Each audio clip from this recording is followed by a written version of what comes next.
যে গাজীপুরের কালীগঞ্জে একটা সন্তান তার মাকে কবর থেকে উঠিয়ে নিয়ে ঘরের মধ্যে ল্যাপ দিয়ে তোষক বিছিয়ে মাকে শুইয়ে রেখেছে। গাজীপুরের সম্ভবত কালিয়াকৈরের ঘটনা হবে এটি।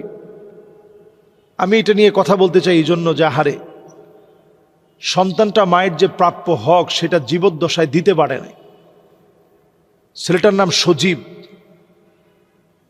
সে জীবদ্দশায় মা যখন হায়াতে ছিল তখন সে নেশাগ্রস্ত হতে হতে মাকে এত বেশি অত্যাচার করেছে, টর্চার করেছে, মা সইতে পারে নাই, আত্মহত্যা করে ফেলেছে। এলাকার সবাই মিলে মর্গে নেওয়া হলো, দেখলো যে আত্মহত্যা করে মারা গেছে। দাফন কাফন করা হলো। তো জানেন আসলে আত্মহত্যা করার পর, কাটা ছিঁড়ার পর তার কিছু থাকে না তেমন। তো এই মহিলাকে যখন কবরস্থ করা হয়েছে গুটগুটে অন্ধকার রাতের সময়, সন্তান গিয়ে ওই লাশটা উঠে আনছে,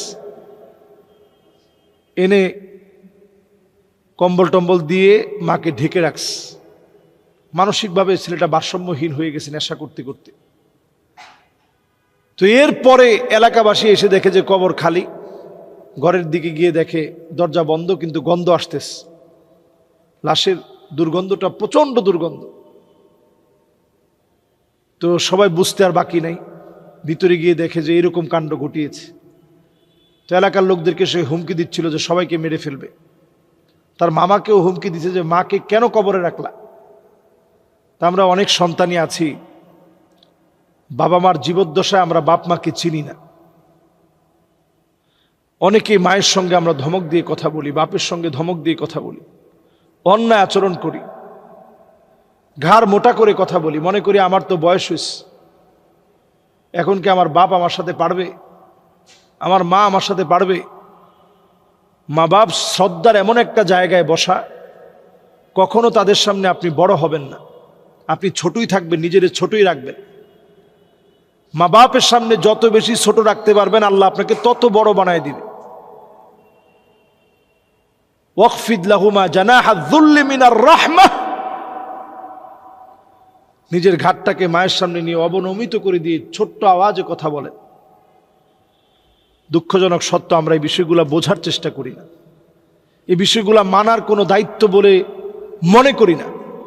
এই বিষয়গুলো আমাদের প্রত্যেকের মানার চেষ্টা করা উচিত, মানার নিয়তে শোনা উচিত, প্রত্যেকটা লোকের মানার নিয়তে শোনা উচিত। তো আমরা যারাই এই বিষয়গুলো নিয়ে ভাবি, চিন্তা করি, আহারে ছেলেটার জায়গাটা আপনি চিন্তা করেন যে নেশা করে মাকে কষ্ট দিতে দিতে মা আত্মহত্যা করে ফেলছে, এমন একটা হারাম পথ বেছে নিয়েছে। হাদিসের ভিতরে নবীজি বলেন, মান কতালা নাফসাহু বিশাইইন উযযিবা বিহি ইয়াউমাল কিয়ামা, কেউ যদি আত্মহত্যা করে মারা যায় প্রতিনিয়ত তার জন্য এই আযাবটা আসতে থাকবে। আল্লাহ তাআলা আমাদের প্রত্যেককে মাফ করুক। এই ফিতনামূলক সময়ে অন্তত সন্তানের দায়িত্ব সন্তান পালন করবে।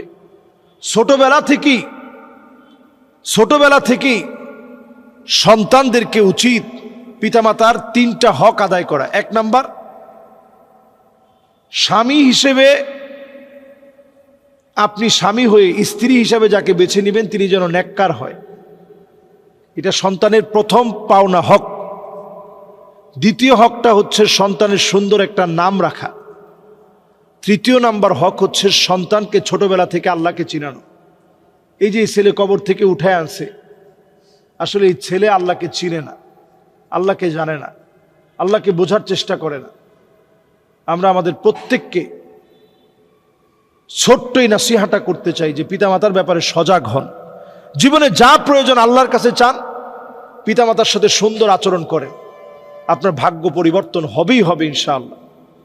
যে সাম্প্রতিক এক নেতা বলেছেন যে আমি হিন্দুও না, আমি মুসলমানও না। এই কথা বললে আসলে কেউ যদি মনে করে আমি হিন্দুও না, আমি মুসলমানও না, আসলে এটা কোনো কিছুই না। যেটা জামাও না পায়জামাও না, তো এটা কি? জামাও না পায়জামাও না, এটা একটা ওড়না হইতে পারে। তো আসলে আপনার জীবনে মূল্যবান হতে হলে আপনার জামা হইতে হবে, নাহলে পায়জামা হইতে হবে, কিছু একটা হইতে হবে। একজন মুসলিম কখনো এই কথা বলতে পারে না যে আমি হিন্দুও না, আমি মুসলমানও না, এটা কোনো মুসলমানের বক্তব্য হইতে পারে না। একজন মুসলিম যদি মনে করে আমি হিন্দুও না, আমি মুসলমানও না, এটা আসলে কোনো মানুষই না। মানুষ হওয়ার আগে আপনাকে ভাবতে হবে আল্লাহ আমাকে ইসলাম দিয়েছেন। আপনার নেতার চাইতে দল বড় হইতে পারে, দলের চাইতে আদর্শ বড় হইতে পারে, আদর্শের চাইতে রাষ্ট্র বড় হইতে পারে, রাষ্ট্রের চাইতে ইসলাম আমার কাছে কোটি কোটি গুণ বড় হতে হবে, নাইলে ইমান থাকবে না। এর নাম ইমান। ইমান কোনো ঠনকো বিষয়ের নাম না। খালি আপনি বলবেন যে আমি সুন্নি মুসলমান, আল্লাহ আপনাকে মাফ করে দিবে, এত সহজ? ঈমানুস সাদিক, ইমানটা নির্বেজাল হতে হবে। হাদিসের মধ্যে নবীজি স্পষ্ট বলেছেন যে খালিসান মিন কলবিহি আও নাফসিহি, মন থেকে কালেমাওয়ালা হতে হবে। মানে শুধু আপনি মুখে বললেন যে আমি কালেমার সাথে আছি, আল্লাহ তাআলা এতে করে আপনাকে মাফ করবে না। মন থেকে কালেমাওয়ালা হতে হবে। মন থেকে কালেমাওয়ালা মানে বাতিলের কাছে আপনি আপোষ করবেন না, তাগুতের কাছে আপনি মাথা নত করবেন না, বাতিলকে খুশি করার জন্য অথবা আপনি হিন্দু ভাইদেরকে খুশি করার জন্য আপনি বললেন যে আমি হিন্দুও না, আমি মুসলমানও না, আমি একটা পাগলা। এই জাতীয় কথা যদি আপনি বলেন, আপনার মুসলমানিত্ব টিকে না। আর আল্লাহ তাআলার কোনো প্রয়োজন নাই এই জাতীয় মুসলমানের ঈমান গ্রহণ করতে হবে আল্লাহ। যদি আপনি 800 কোটি মানুষ সবাই ঈমানদার হয়ে যায়, আল্লাহর কোনো লাভ নেই। 800 কোটি মানুষ সবাই যদি কাফের হয়ে যায়, আল্লাহর কোনো লস নেই। এর নামই ঈমান। আপনি মনে করতে পারেন যে 800 কোটি সবাই যদি বিরুদ্ধে লেগে যায় কি একটা হয়ে যাবে। আল্লাহর সামনে 7 আকাশ আর 7 জমিন কা খরদালাতিন সাবআ, 7টা সরিষার দানার চাইতে বেশি না। সুবহানাল্লাহ বিহামদি। আল্লাহ এত বড়, সে আল্লাহর বড়ত্বের সামনে আমরা একেবারে তুচ্ছ, একেবারে নগণ্য। সুতরাং কথা বলতে সাবধান হয়ে কথা বলতে হবে। শেষ একটা হাদিস শোনাতে চাই। নবীজি বলেছেন মা ইয়ালফিযু, নবীজি হাদিসের মধ্যে বলেছেন যে ইন্নাল আবদা লা ইয়াতাকাল্লামু বিল কালিমা, মানুষ অনেক সময় কথা বলতে গিয়ে এমন কথা বলে ফেলে আবআদু বাইনাল মাশরিকি ওয়াল মাগরিব, জাহান্নামের এত দূরে দূরে দূরে দূরে চলে যায় যেটার গন্তব্যের কোনো শেষ নেই। তার মানে কথা বলার ক্ষেত্রে মা ইয়ালফিযু মিন কাউলিন ইল্লা লাদাইহি রাকিবুন আতীদ, প্রত্যেকটা কথা বলার ক্ষেত্রে আপনার চিন্তা করা দরকার যে কথার ব্যাপারে জবাব দিতে হবে। নবীজির কাছে একজন সাহাবী আসছে, এসে বলছে ইয়া রাসূলুল্লাহ, আপনি আমারে নসিহত করেন আর ওয়া আউজিস, সংক্ষেপে নসিহত করেন।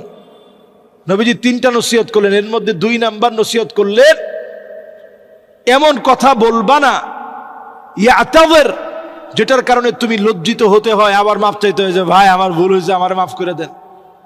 এই জাতীয় কথা বলার ক্ষেত্রে আগেই সচেতন হবেন। যে লোকটার ব্যাপারে প্রশ্ন আসছে তার কথা সবসময় বেপরোয়া, এজন্য কথার ব্যাপারে আপনি সংযত হন। কথার ব্যাপারে প্রত্যেকটা কথা আল্লাহর সামনে জবাব দিতে সম্মুখীন হতে হবে। আল্লাহ রাব্বুল আলামিন আমাদের প্রত্যেক কথা সজাগ দৃষ্টিতে বলার তৌফিক দান করুক। আল্লাহ তাআলা আমাদেরকে মাফ করে দিক। আসসালামু আলাইকুম ওয়া রাহমাতুল্লাহি ওয়া বারাকাতুহু।